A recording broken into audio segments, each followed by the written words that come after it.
dalawa, tatlo, apat, lima, anim. Isa, dalawa, tatlo, apat, lima, anim.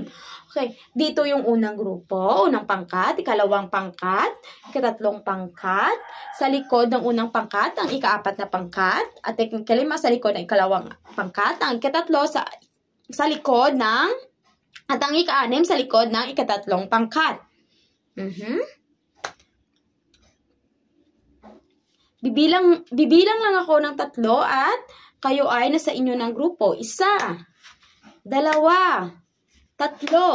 Okay, maupo ng maayos. Maupo muna ng maayos.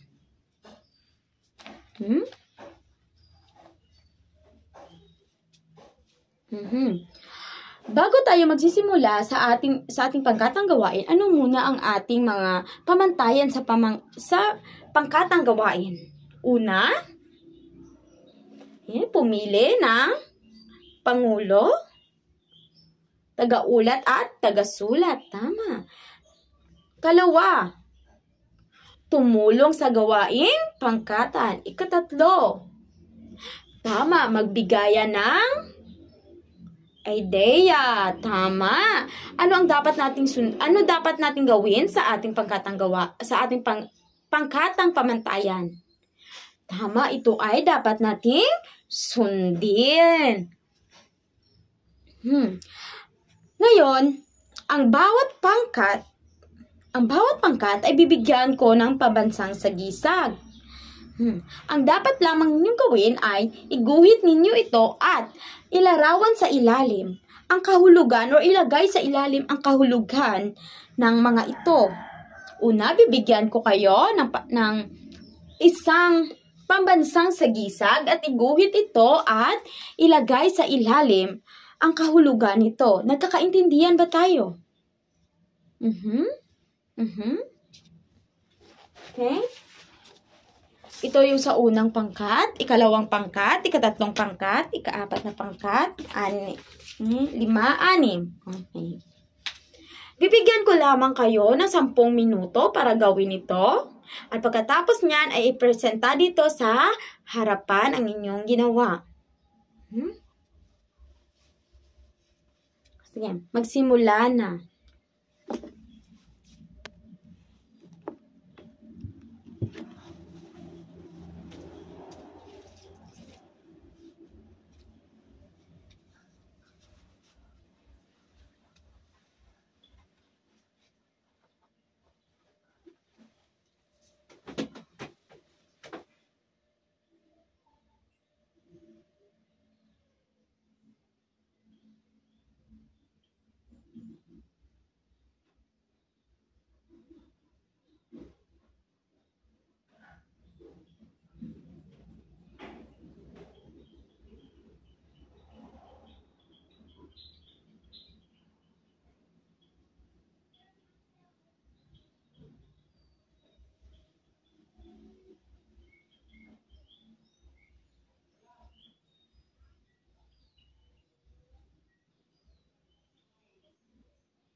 Tapos na? Tapos na ang lahat ng grupo? Sino pa yung hindi pa tapos? Ang ika-5 pangkat, hindi pa tapos? Okay, 1 minuto.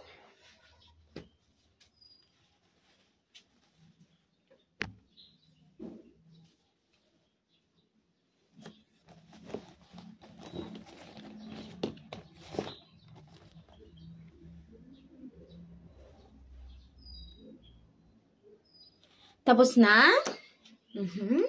Okay, unang pangkat, ipresenta dito sa gitna ang inyong ginawa. Makinig ng mabuti.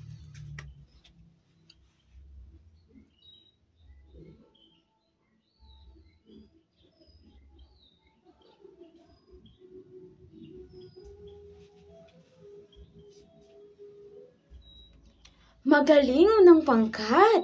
Ang unang pangkat ay ang pambansang watawat. Ang simbolo ng pambansang watawat ay ang kalayaan, tapang at pagkakaisa. Tama, bigyan natin sila ng 5 palakpak at 5 padyak.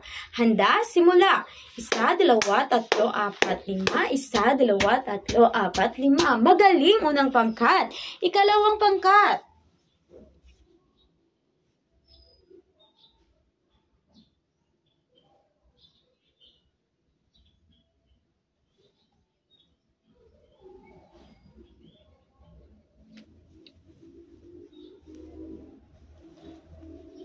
Magaling. Ikalawang pangkat. Ang inyong gawain ay tungkol sa pabansang awit. Ano ang kalagahan ng pabansang awit ng ating Pilipinas? Ito ay nagsisimbolo ng pagmamahal sa bayan. Tama, magaling. Ikalawang pangkat. Bibigyan natin sila ng 5 palakpak at 5 padyak. Handa, simula. 1, 2, 3, 4, 5. 1, 2, 3, 4, 5. Ikatatlong pangkat.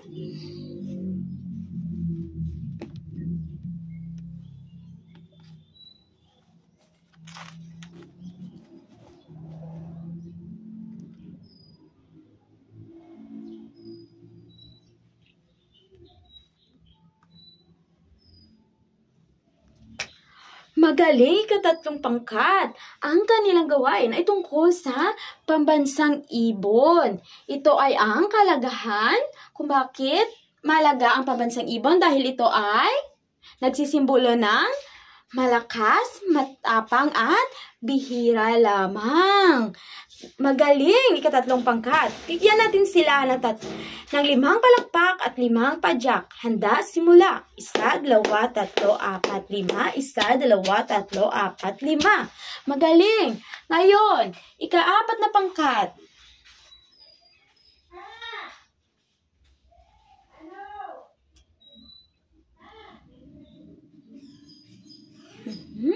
Magaling, ika-4 na pangkat. Ito ay ang ating pambansang bulaklak, ang sampagita. Ito ay nagsisimbolo ng kalinisan, kapayapaan at kababaang loob. Tama. Bigyan natin sila ng 5 palakpak at 5 padyak. Handa, simula. 1, 2, 3, 4, 5. 1, 2, 3, 4, 5. Magaling. Ika-5 pangkat.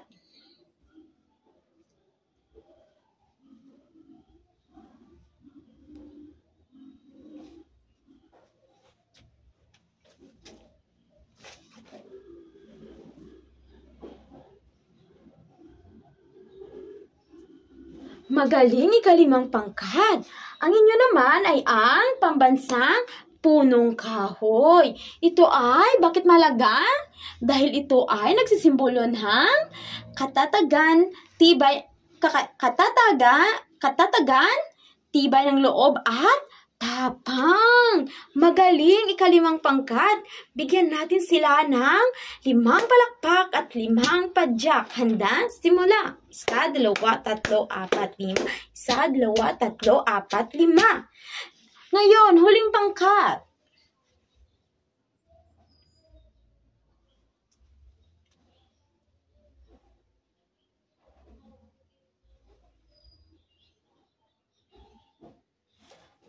Tama! Ang inyo naman ay ang pambansang hayop. Anong pambansang hayop na iginuhit nila? Tama, ito ay ang kalabaw. Bakit mahalaga? Dahil ito ay nagsisimbolo ng masipag, matyaga at malakas. Tama! Magaling huling pangkat. Bigyan natin sila ng 5 palakpak at 5 padyak. Handa? Simula. 1, 2, 3, 4, 5. 1, 2, 3, 4, 5. Magaling mga bata. Ngayon, meron pa bang katanungan? Wala? Wala nang katanungan tungkol sa ating aralin ngayong umaga? Wala na? Ngayon, kumuha ng isang pirasong papel.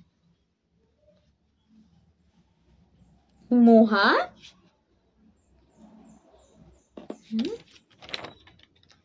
Or isang kapat na papel.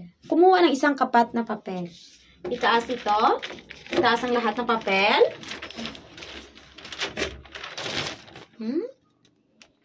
Kumuha ng ballpen.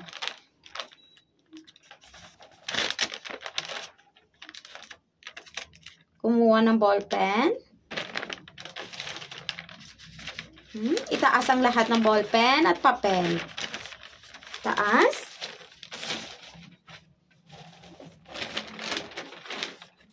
Pakibaba.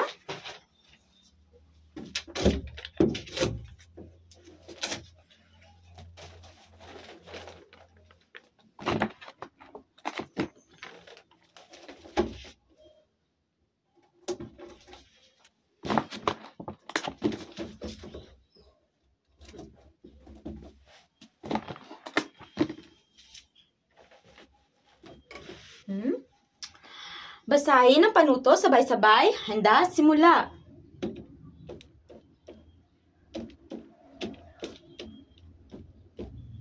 Okay. Tukuyin ang iba't ibang simbolo ng bansa. Lagyan ng check kung tama at X naman kung mali. Naintindihan ba?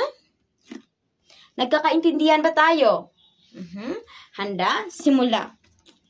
Bibigyan ko lamang kayo ng 5 minuto. 1 minuto bawat items.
Tapos na? Tapos na? Sino po yung sumusulat? Sino pa yung sumusulat? Taas ang mga kamay? Wala na? At ating sagutan. Itaas ang lahat ng mga papel. Lahat ng lapis. Ayan yung ballpen. Itaas. Ibaba. Magpalitan sa katabi. Magpalitan sa katabi. Para sa unang bilang, basahin sabay-sabay. Ito ba tama o mali? Ang Philippine Eagle ay pambansang ibon. Tama, ito ay tama. Ikalawa. Ang rose ay ang pambansang bulaklak. Ito ay tama o mali? Mali, dahil ano nga ang pambansang bulaklak natin? Ito ay ang sampaghita. Tama. Katatlo. Ang watawat ay simbolo ng kalayaan. Ito ay tama o hindi? Tama. Ito ay ang Ang watawat ay simbolo ng kalayaan. Tama. Ika-4. Ang nara ay pambansang puno. Ito ba ay tama o mali? Tama. Ito ay tama. Ang nara ay ang ating pambansang puno. 5. Ang kalabaw ay ang pambansang hayop. Ito ba ay tama o mali? Tama. Ito ang kalabaw, ang ating pambansang hayop. Sino ang nakakuha ng 5 puntos? Magaling at halos lahat ay nakakuha ng 5 puntos. At dahil dyan ay bibigyan natin ng magaling clap ang ating mga sarili. 1, 2, 3, 4, 5. 1, 2, 3, 4, 5. Magaling. Handa, simula. 1, 2, 3. 1, 2, 3, 4, 5. Magaling mga bata. Ngayon, mayroon pa bang katanungan? Wala nang mga tanong. At dahil dyan, kunin ang inyong assignment notebook. Pakikuha ng inyong assignment notebook. Kopyahin ang inyong takdang aralin.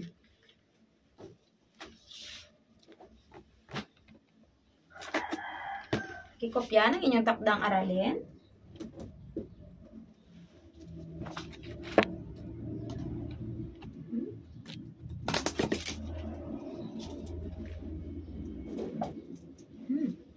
Basahin sabay-sabay.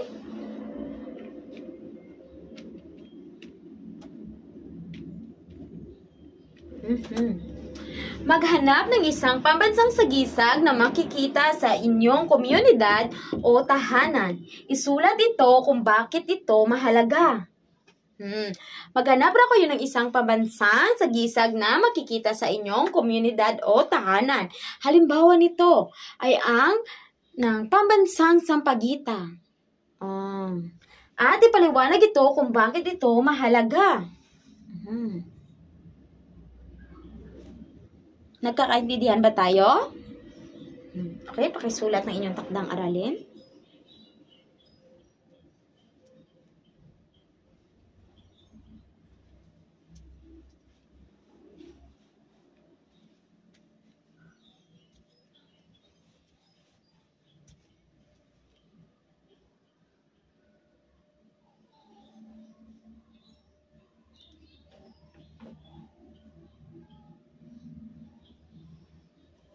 Tapos na?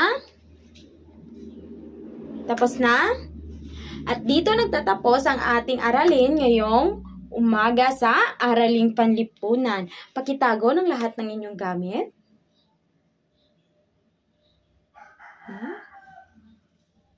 Ilagay ito sa loob ng inyong bag.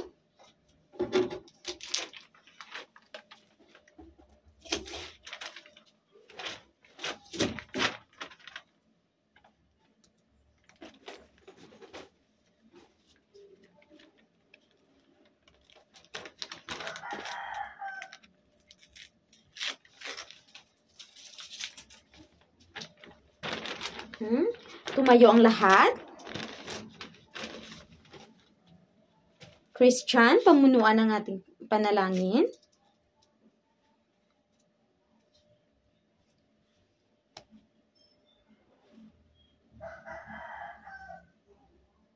Amen. Maraming salamat at paalam na po.